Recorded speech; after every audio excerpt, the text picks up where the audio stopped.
Hi and welcome back to the Citizen channel. Hope you're all staying safe and well. And a summary, at last, after a long time, a summary of the Mr. Mendy, Benjamin Mendy case. We can call him Benjamin now, can't we? Of course, it concluded at Chester Crown Court today as I'm recording this on Friday, the 14th of July 2023. I put it out on Twitter, obviously, that he was being found not guilty, but I thought I'd just put this little summation together, my little thoughts on what happened, etc. So please leave us your comments, leave your thoughts as well on it. Say, Mr. Maturi still faces charges. He's co-defendant in the first trial, so we will sort of not say too much about that. Obviously, we don't want to say after behaving ourselves during this trial, but I'll have a little summation of what went on. Please, if you are new to the channel, push that subscribe button, push the bell notifications. We'll get back to all things football and City now. Obviously, this was something I took on from the start, and I've saw it to the end. So that's all I was going to do. Obviously, as far as Mr. Maturi is concerned, I will probably comment, but I certainly won't be doing any videos on it. But yeah, so of course, yeah, I'm glad if you've stuck with me all the way through it. Fantastic. Thank you for your support. Please give us a thumbs up as well. So push those buttons, guys. Yes, Mr. Mendy originally obviously was accused of 8 counts of rape against 5 women, but obviously one of those women during the very first trial dropped the charges, so it ended up that he was accused of 7 counts of rape against 4 women. And he was accused of 1 count of attempted rape and 1 count of sexual assault.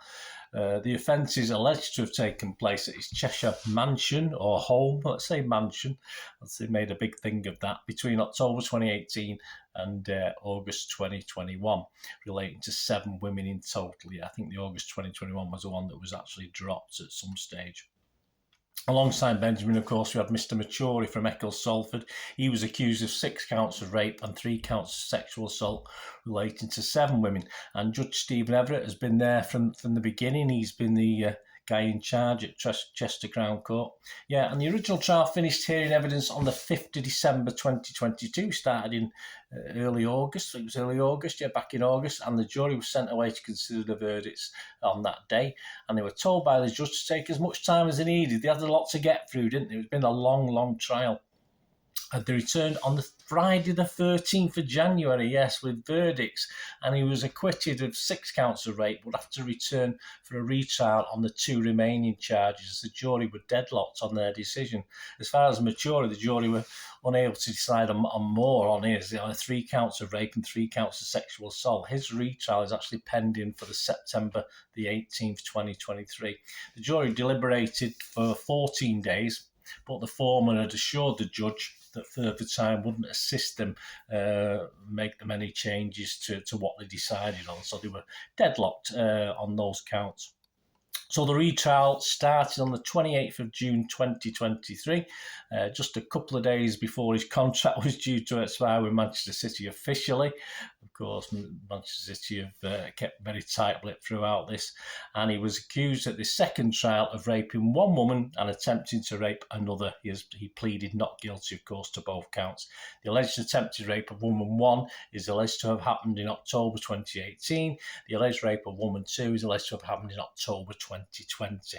Judge Stephen Everett, the honorary court of Chester, oversaw the trial, and the prosecution this time, as it was, I don't think Benjamin Aina was involved in the first one, but he obviously in this retrial, he was the prosecution, Benjamin Aina, Casey, and Eleanor Laws, who defended Benjamin Mendy throughout. She was, again, his defence lawyer.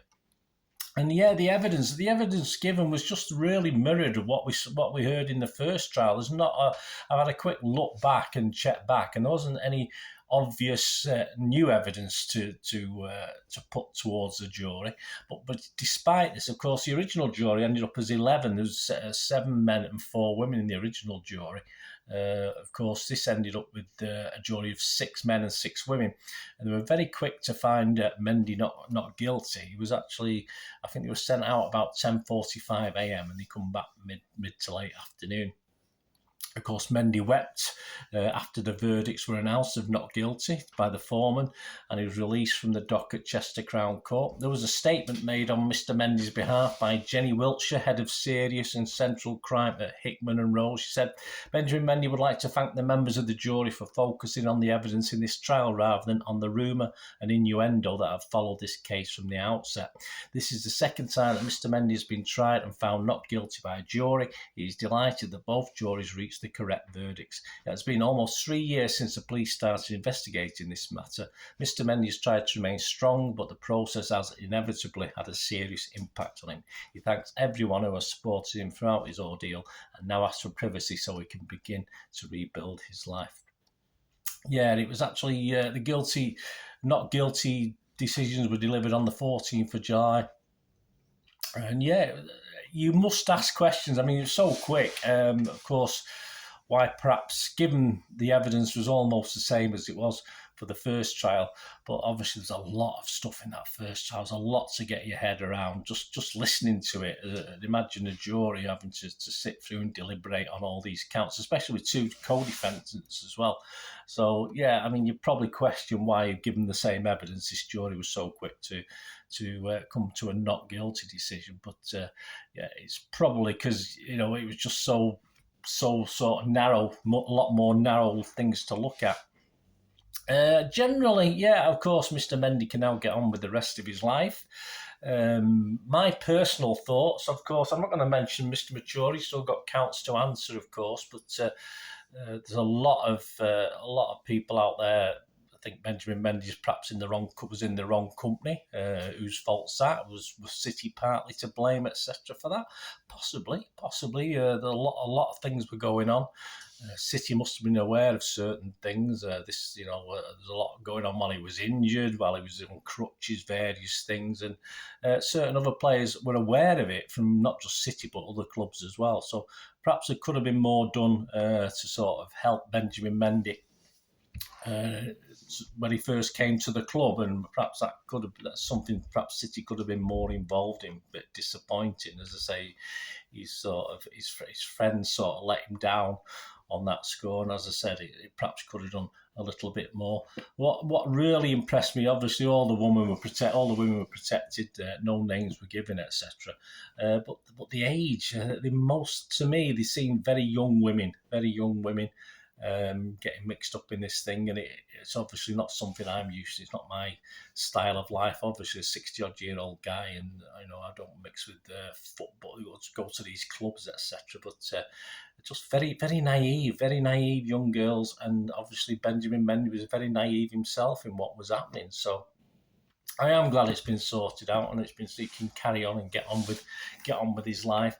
But the thing with this case, it was always going to come down with one person's word against another, I think. And as I said, I think the first trial it got so complicated, and the second trial was quite, looking at the evidence again, I didn't see too much to convict or say anything had been done improper.